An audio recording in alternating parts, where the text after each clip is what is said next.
नमः संस्कृताय। तो हम लोग विसर्ग संधि देख रहे हैं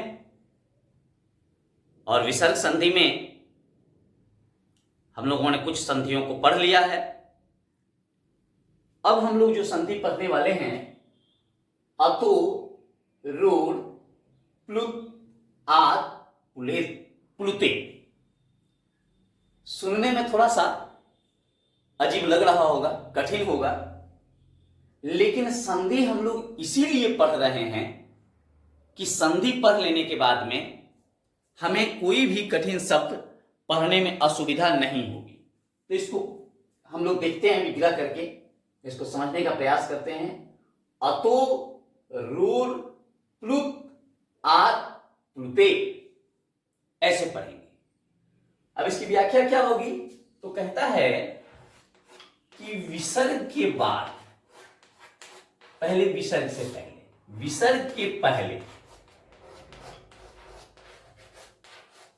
अ हो,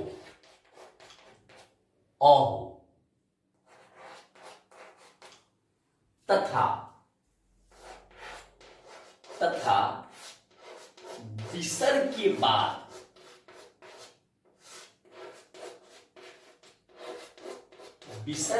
बाद अ हो, यानी विसर्ग के पहले भी अ हो और विसर्ग के बाद भी अ हो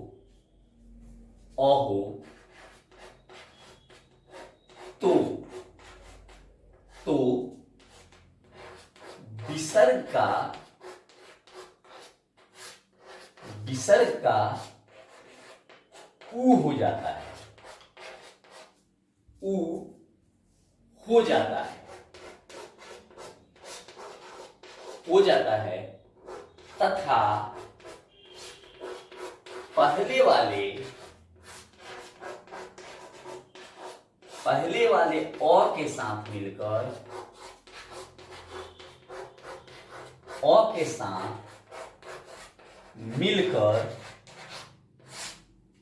ओ हो जाता है,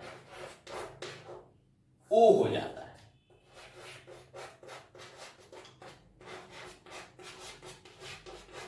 ऑफ हो जाता है और बाद वाले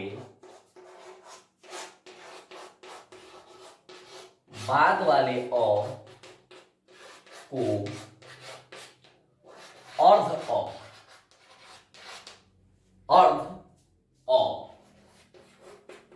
अ के लिए यह संकेत होता है। अर्ध अ लिखते हैं,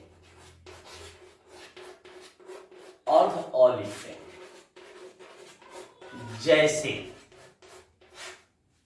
कहता है कि विसर्ग हो, इसके पहले अ हो और इसके बाद अ हो, तो यह विसर्ग जो है यह ऊ हो जाएगा और ऊ होगा तो यह ऊ अ से मिलेगा तो बनेगा ओ, ये कटेगा और इस बाद वाले अ को अर्ध अ लिखेंगे, ऐसे लिखेंगे। समझ रहे होंगे आप? यानी कि यह विसर्ग हमारा ऊ हो गया और पहले वाले अ से जब मिला, गुण संधि में हम लोगों ने पढ़ा है अ मिलके ओ होता है, तो ओ हो गया। और बाद वाला अ के लिए कहता है कि अर्ध अ लिखते हैं, तो अर्ध अ लिख दिया, यहां समझ में आ जाएगा। कह, अवदत,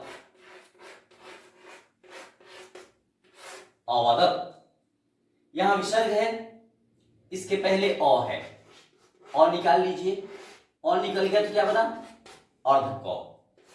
अब यह विसर्ग के लिए कहता है कि ऊ लिखिए, क्योंकि इसके पहले भी, विसर्ग से पहले भी अ है, बाद में भी अ है, तो कहता है कि ऊ लिखिए। तो यह ऊ हो गया तो अ और ऊ मिला तो ओ हो गया। और इस बाद वाले के लिए कहता है कि अर्ध अ लिखिए, तो इसको काटने के लिए आपको अर्ध अ लिखिए। अब इस क में यह ओ लगेगा तो को हो जाएगा, और अर्ध अ है तो अर्ध अ हो जाएगा, और वदत है तो वदत लिखिए, ओ अवदत। इसी प्रकार शह अवदत उसी प्रकार से बनेगा, शह अवदत होगा, अ होगा अवदत। यह भी उ होगा, क्योंकि इधर अ है तो अ और उ मिला तो उ हो गया, तो सो हो गया। और इसके लिए अर्ध अ लिखिए तो शो अवदत। एक और देख लेते हैं, प्रथम जो अध्याय, यही बना देते हैं, प्रथम अध्याय। देखिए यहां अ है, विसर्ग है, फिर अ है, तो ये उ हो गया तो ओ हो गया, तो प्रथमो, प्रथम। और इसके लिए अर्ध अ, तो अर्ध अ लिखिए, अध्याय। प्रथमो अध्याय, द्वितीय अध्याय, द्वितीय अध्याय हो जाएगा। तो इस प्रकार से हम लोग इस सूत्र को समझे हैं। फिर एक और सूत्र को हम लोग देखते हैं, इसके बाद दूसरे सूत्र को देखते हैं। कहता है कि विसर्ग के बाद, विसर्ग के बाद क, ख, प, फ रहे तो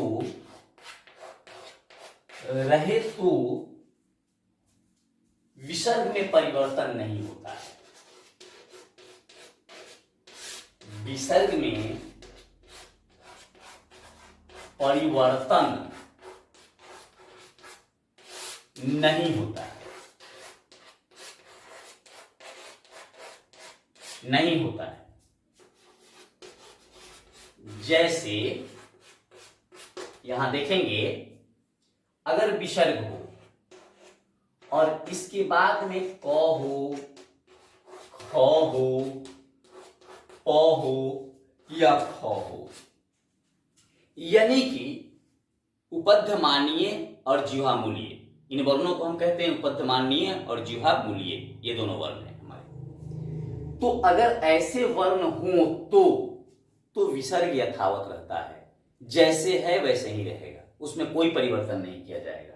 जैसे हम लोग देख लेते हैं, प्रातः कालः, यहां विसर्ग है, इसके बाद क है, तो यथावत रहेगा, नहीं बदलेंगे इसको, ऐसे ही लिख देंगे, प्रातः कालः। उषः कालः, कोई परिवर्तन नहीं होगा, ऐसे ही हो जाएगा, उषः कालः। एक प का भी देख लेते हैं, अंतः पुरम, अंतःपुरम, ये विसर्ग है, इसके बाद में प है, तो हम लोग जैसे है वैसे ही लिखते हैं, अंतःपुरम। अंतः माने अंदर, पुर माने नगर। पहले के राजा महाराजा जो होते थे, राजमहल जो होते थे, उसमें दो गो पुर बनाया जाता है, एक अंतःपुर, एक बाह्यपुर।